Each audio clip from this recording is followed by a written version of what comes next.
Hello friends, ese waba uzi ko kugira ngo ukorere amadolari 10 kuri TikTok International account byagusaba kuba wararebwe inshuro miliyoni 5 mu kwezi? Ese waba uzi ko kugira ngo ukorere amadolari 100 kuri TikTok International account uramutse ugira views zisanzwe wenda ugira ibihumbi 100 ku kwezi nimba uzigira koko byagusaba amezi 33 kugira ngo ukusanye amadolari 100 yonyine? Ese waba uzi ko kuri TikTok nyarwanda ushobora gukorera nibura ku kwezi amadolari 250 kugera kuri 300 kandi bitagusabye izo views? Nimba wajyaga wibaza kubijyanye na TikTok International account ukaba uri mu bambajije ibibazo, comments zirenga ibihumbi 6 nakusanyije, icara hano nkusobanurire umenye gutandukanya TikTok International account, umenye no kuyitandukanya n'inyarwanda, mbereke ibyiza by'inyarwanda. Inyarwanda ushobora gukoreraho amadolari arenga 1000 mu mezi 4 yonyine. Ibyo mbabwiye ndanabibereka hano, ndanabibereka murebe amazina yanjye, murebe n'ibindi ibyo mbabwira ndabibereka ntimugire ikibazo. Hanyuma tugendeye ku mibare tuhabwa na TikTok ubwayo, uziko kugira ngo nibura ubone amadolari 200 kuri TikTok International account byagusaba nibura kuba warebwe inshuro miliyoni 10. Rero nimba wajyaga wibaza ibyo bibazo, reka tureba ni video twigane nimba koko ushaka kuva mu rujijo byakemutse. Iyi video ndayikora mu buryo bw'ikiganiro bwa vlog ku buryo uwari we wese uri hano asobanukirwa. Ndamera nkaho ndiho mbaganiriza kubera ko mwambaje ibibazo byinshi ngeze unanirwa kubikorera video bijyanye na international account. Akenshi umuntu kubaza international account wasari international account ni wa muntu utanarenza na views ibihumbi 20 kuri video, cyangwa se ugasanga afite views ibihumbi 2 kuri video cyangwa 3. Hanyuma ko TikTok ivuga ngo yaguhemba kuri views 1000 yaguhemba 0.02 kugera kuri 0.04 USD kuri views 1000. Ufite video zingahe zifite views ibihumbi 100 ku buryo iyo video nibura yaguhereza amadolari 3? No kuvuga TikTok International account kugira ngo ubone amadolari 3 kuri video byagusaba ko iyo video yaba yarebwe views ibihumbi 100 cyangwa se yaba yarebwe inshuro ibihumbi 100.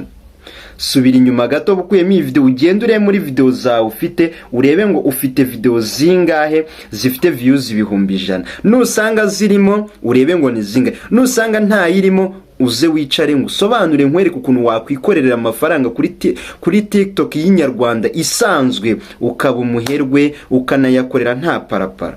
Hanyuma biraza no kugufasha kugira imyumvire myiza yuko uri buze gusanga inyarwanda inahemba menshi cyane kuruta iriya international account. Dushyize mu kigereranyo abanyarwanda bashobora guhembwa na TikTok International account bari mu gihugu cy'u Rwanda bakabigira umushahara bakiha nibura amadolari 200 ku kwezi, ko ariyo bahembwa na TikTok International account, babaye benshi ntibarenga 0.5 kwijana ry'abanyarwanda, biturutse kuri condition n'uburyo dufite aba content creators bakeya. Hanyuma wowe rero uririra TikTok International account cyane kandi uziko wenda nta na content y'umwihariko cyangwa uziko nta zina ufite, nkubwije ukuri bageraho n'iyo program bakayikwaka kubera ko wabahombya. Niko ngenda bibabwira mbabwiza ukuri. Reka rero hano tugaruke dusobanukirwa ngo TikTok International account ni iki, TikTok nyarwanda ni iki. Ibyo bintu mbere na mbere akaba ari byo tubanza dusobanure. TikTok International account ni TikTok ifite uburyo bwo guhembera views ziguhembera. Hanyuma ibiri international ku buryo bwemewe yihemba ibihugu bitarenze 6 cyangwa 7 ku isi byonyine. Ibindi byose bifite ubundi buryo burenga kubwo inyarwanda ifite, bufite uburyo bwitwa subscription. Hanyuma abanyarwanda bo tukagira uburyo bubiri bwonyine ari bwo nje kubabwira. Ubwo buryo rero abenshi banga kubukora, kandi ubwo buryo nibwo bwonyine ushobora gukusanyirizamo amafaranga ku buryo wowe ushobora gutungurwa. Ibyo mbabwira ndabibereka murabibona hano. TikTok nyarwanda ishobora kuguhemba ubwikube inshuro 100 TikTok International account mu kwezi kumwe. Birashoboka cyane, ibyo byose nibyo tugiye kureba. Hanyuma rero ubwo turagenda tubijyana tumaze kureba uburyo noneho TikTok International account ihembera views. Hanyuma tugaruke kuri TikTok y'inyarwanda yo ihemba ite. Mu bijyanye no guhemba pani indi mirimo wakoze ku ruhande, TikTok nyarwanda ihembera icyo bita live gift n'icyo bita video gift. Nibwo buryo bubiri TikTok ifatamo amafaranga igahereza umuntu uyikoreye cyangwa se wayikoreyeho. Iriyaho iguhembera views n'ubundi buryo wakoranyemo n'abahanzi n'ubundi buryo bwose wakoze. Inyarwanda iguhembera live gift n'icyo bita video gift. Wakwibaza uti rero noneho zihemba ziti? Ubwo tugiye kongera duhere kuri international account. International account nebura kuri views 1000 ishobora kuguhemba kuri views 1000 0.02 kugera kuri 0.04 USD kuri views 1000. Bivuze iki? Nibura ubonye views 100,000 kuri video ushobora guhembwa amadolari 3. Hita usubira inyuma checking ngo ese kuri account yanjye ya TikTok mfite ni video zingahe mfite zifite views 100,000 kugira ngo TikTok impembe amadolari 3. Hanyuma nugaruka ugasanga ntazo ufiteho, urebe ngo ni zingahe mfite zaba zaragize views nibura 10,000. Sibyo?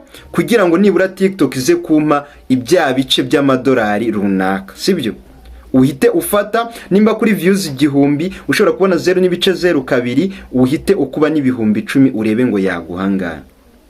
Cyangwa se wandike muri Chrome yawe wandike uti how much does TikTok pay for 10k views. Urahita ureba ngo nibura abenshi bari kureba iyi video, nibura abenshi nabagira views ziri munsi y'ibihumbi 10. Uraza gusanga video yawe nibura yagize views 10,000 ntabwo zirenze 2 cyangwa 3. Nibura TikTok ishobora kuguhereza amadolari 0.0 kugera kuri 0.02 kugera kuri 0.04 kuri views 1000 wagize. Hanyuma rero reka tugaruke kuri TikTok y'inyarwanda yo. TikTok y'inyarwanda ishobora kuguhereza tugendeye ku mibare. Giye ubibabwira dore ngibi. TikTok nyarwanda ishobora kuguhereza amadolari 1,000 mu mezi 4 wagabanya n'ukwezi kumwe. Amadolari 1,000 wagabanya n'amezi 4 ugasanga ishobora kuguhereza nibura amadolari 250 no kurenza mu gihe kingana n'ukwezi. Mu buryo bumeze bute? Bw'icyo bita live gift n'icyo bita video gift. Ni uburyo bubiri abantu babonamo amafaranga kuri TikTok hano mu Rwanda. Ahubwo wakwibaza ngo ese ni iyihe content nkora yatuma abantu bama icyo bita video gift? Ni iyihe content nkora yatuma abantu bama video gift? Ntabwo bagomba kuza ngo bagusange wayagaye wasamye gusa ngo baguhe video gift cyangwa live gift. Nicyo baha gishobora kuba cyatuma nabo bagira icyo baguha abantu bakaguhemba. Ni iyihe content ugeza ku bantu ishobora gutuma abo bantu baguha ayo ma gift, yaba kuri video cyangwa kuri gift? Ntabwo bagomba kuyaguha ku buryo bw'impuhwe gusa. Icyo cyo ugisobanukirwe neza. Ntabwo umuntu agomba kuzanga guhe gift ku buryo bw'impuhwe kubera ko asanze urihurira, kubera ko asanze wenda wavuze icyokere cyakurenze. No, shaka service umuha nawe aguha iyo gift. Natayiguha nawe ntumuhe iyo service, mugurirane. Hanyuma nimba hari indi maji ushaka kuri TikTok nyarwanda ku buryo bwo guhembwa buturutse kuri TikTok, butari video gift, butari live gift, sezera, ntabwo biri bukunde. Ariko igihe cyose uri buze gusanga umuntu afite content yari hageza ku banyarwanda bakamuha gift cyangwa se bakamuhemba bwa buryo TikTok yateganyije, uraza kwisanga uwo muntu utamukurikira niyo waba ufite TikTok ibaruye muri Amerika, cyangwa se uri umudiaspora utuye muri Amerika udependinga ku cyo bita video gift, ariko ufite content waya ntabwo biri buze guhura n'umunyarwanda wicaye i Kigali cyangwa Rusizi akaba afite content yituma abantu baturuka imihanda yose bakaza kumuha gift. TikTok nyarwanda ihemba totally kuruta TikTok international account, ndi umuhamya wo kubihamya. Dore ngibi hano TikTok nyarwanda ishobora kuguha amadolari 300 no kurenza ku kwezi, kubera ko biterwa nuko wakoze, ahubwo nicyo ugeza ku banyarwanda. Hanyuma umuntu ufite muri mindset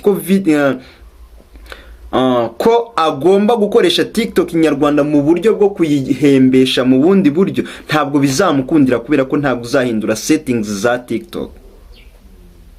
Ngaruke ku muntu ufite ikibazo cyo gutekereza icyo bita international account atari umu content creator, bazakwambura monetize, bazayikwaka. Uzabona creator funds, uzabona abantu benshi bakwereka ngo ngiye ngo nafunga international account, ngo dore ngo ikibyerekana ngo mfite ngo account ngo ka creator funds, ngo ka program TikTok, ngo ko guhembwa ntashaka no kumenya. Ariko uzamubwire akande akwereke ngo ese maze guhembwa ngaye mu gihe kingana gutya. Naba tarabikwereka uzitonde, ubanze witonde urebe ngo nibiki ngiyemo. Hanyuma hari izindi mbogamizi zikunze kubaho abantu bahura nazo: gufungura utabifiteho access. Icyo ni kimwe. Icya kabiri, gufungura TikTok international account utarebye ngo ejeje bundi bazansaba ibiki. Hari ibihugu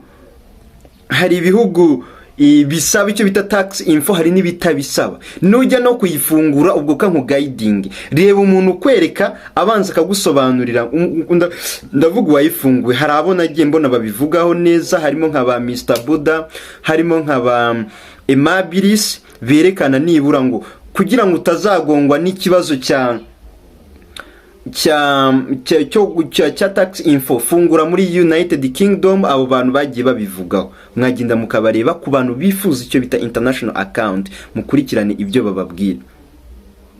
Hanyuma ariko especially ku muntu ushaka gukorera amafaranga kuri TikTok menshi mu gihe gitoya, va ku giti dore umuntu TikTok nyarwanda yamennye umuceri, ku buryo ushobora kwihemba nk'umusore cyangwa inkumi y'umunyarwanda ugasezera icyo bita ubushomeri.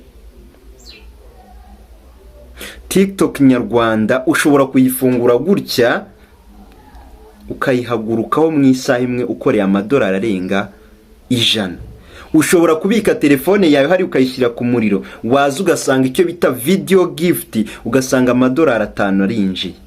Biturutse n'icyo ahubwo winjiriza, cyangwa se n'iki winjiriza abakureba, n'iki ufasha abakureba. Ntabwo gift ari impuhwe, nta nubwo gift ari for fun nkuko bakunda kubivuga gusa. Oya, gift wakoze comedy, wasekeje umuntu, wakoze comedy, wafashije umuntu yarababaye yaraseka, wamwigisha ikintu yari yarabuze aho yakimenyera, arakimenye,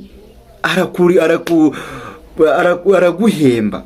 Rero TikTok international account ntabwo ari z'abanebwe, nta nubwo ari z'abantu bashaka kugiriraho views. Uzira views tugira 2,000 nta nubwo TikTok ikubarira fosho, nta nubwo ishobora kugira gute, nta nibice yakwandikiraho. Tugendeye kuri ibyo ngibyo rero, impamvu nkoze iyi video nagira ngo mare impungenge, cyangwa se mbereke ngo va ku giti dore umuntu abantu bose bari kurizwa na international account, banza wicekinge ngo ugira views zingahe. Icyo ni kimwe. Ubanza umenye ngo ese kuri views 1000 nigirira 100 ngahe, TikTok yampemba ngahe. Ese kugira ngo mbikore nk'akazi kuko bitwara umwanya, nibura ku kwezi nahembwa amafaranga ngahe. tekereza imbere y'uko ukora. Hanyuma niwanzura kuyifungura unamenye igihugu uri buyifunguremo, umenye ngo bisaba ikizo. Video zose narazikoze ziri hano munsi. Hanyuma iki ni igice cya mbere kijyanye no gutandukanya international account na international na TikTok iri loko yacu. Nimba video yagufasha ukandi subscribe ufungure inzogera kugira ngo ejo bundi nzagukorera video nkwereka more details kubijyanye na TikTok nyarwanda, nkwereke details, nkwereke uburyo ihemba neza cyane. Icyo nsorezaho banza umenye ngo abantu urabaha iki kuri video bakorera, banza umenye ngo kuri live ukora uri gufasha abantu mu buryo bungana iki. Rero reka duhure muri video itaha. Nyidasoje nitwa Gatari Fred, ibindi Imana iduhana umugisha.